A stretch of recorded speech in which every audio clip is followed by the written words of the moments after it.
On the ninth day of BrandMAS, my true self gave to me compelling content and copy.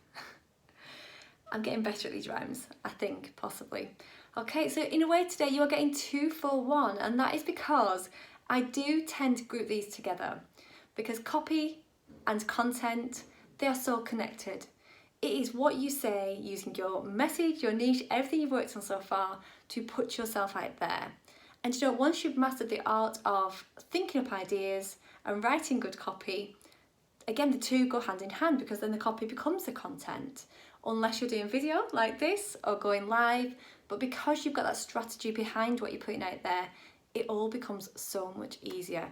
So that is the ultimate sell for why copying content and getting your message especially is so crucial in putting yourself out there, because it just feels easier, it feels better, you feel more aligned. Yeah, it makes a big difference. So let's get on to tip number 1, and that is that, yeah, you need that message and niche. So I'm going back here, I actually said that in the introduction, but check back in with that message and niche. And this is tips, I guess, for creating copy and content that say you feel aligned with and that connects with your audience and your potential dream clients or customers. So check in with that message and niche because they're going to become absolutely crucial, and they create a bit of consistency. So you hear about being consistent in your content, and there's a different way to look at that. So yes, it is posting every day on every platform. However, I wouldn't say that. I would pick 1 or 2 platforms and do them really well. But that sometimes gets thrown around as being consistent. But what happens if your message isn't consistent? Or you haven't really defined your niche and you end up speaking to different people. So that consistency suddenly isn't quite there and it feels and looks disjointed. Don't want that. So yeah, check in with that message and niche. Number 2 is, this is quite a deep one. I want you to dig deep a little bit for this. I want you to find your voice.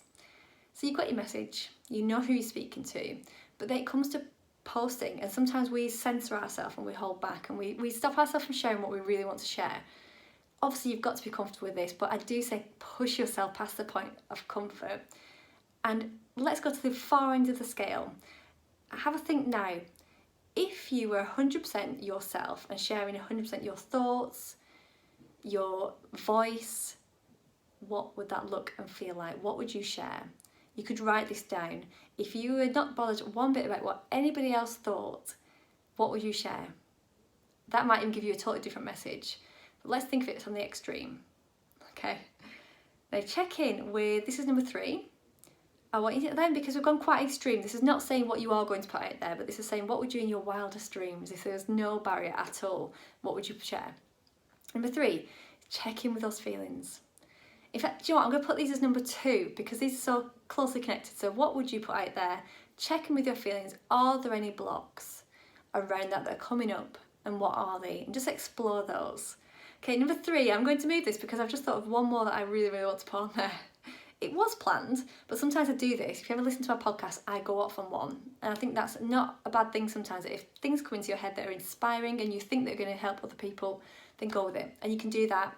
So I've gone up on one, but if you're doing lives and videos, you can do that. It's your content, it's your brand. You can do that. So number 3 is, I'm just going to check what I put there. Yeah, it's linked again. It's going with what feels good. So I'm all about the feel good. My free group on Facebook, if you would like to join it, is Feel Good Female Entrepreneurs. And it's all about feeling good, especially around copy and content, because then you're going to feel more confident to put it out there. You have to feel aligned. It has to feel good.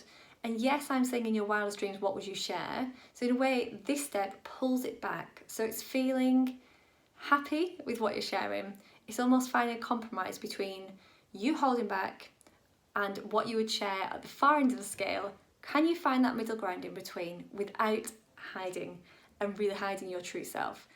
That somewhere between those two is how you'll find your voice and feel more authentic. Then you start to push yourself more and more into that true voice that we discussed in number 2. So what feels good? Jot that down. So number 4, so I have changed this slightly.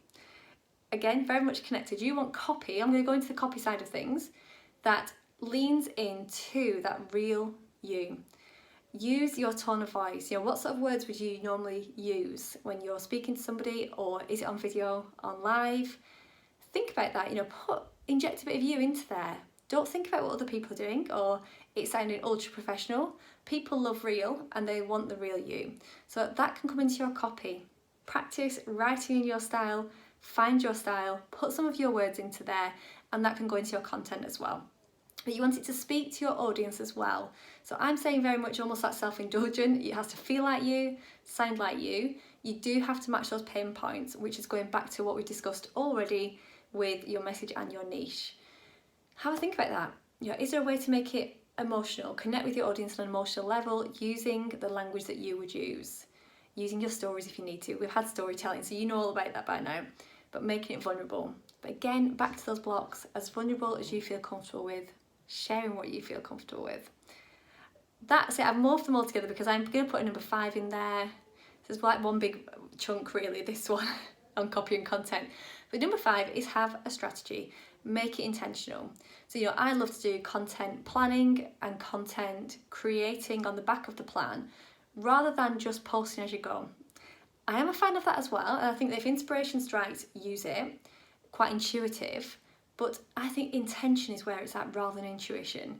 So I would plan it in advance. I only ever do 1 month in advance, and sometimes it might even be just 1 week. So if I'm going through a time where I think I want to make it a bit more topical, I really want to feel in tune, or that life's just got in the way to be honest, I don't have the time to do a full month, I might do it week to week. And I have what I call the incubator, the ideas incubator. I drop it into there. Find me if you want to chat about this, because for me, I think it's one of the best content planning sheets that I've seen. I'm going to say that because I designed it, but it really does. It helps you kind of drop it in and make the best use of that content. And it also teaches you how to repurpose. But yeah, repurposing, that is part of the strategy. So get strategic, be intentional, and factor in all your feelings as well. And you can't go wrong. So that is your copy and content done, kind of. The idea of it. Start to make time. That's part of the strategy. Make the time for it. Put the message and niche in there, and don't be afraid to share a bit of you or a lot of you. Your people love it. Okay, thanks for watching. I'll see you in 2 days. Bye bye.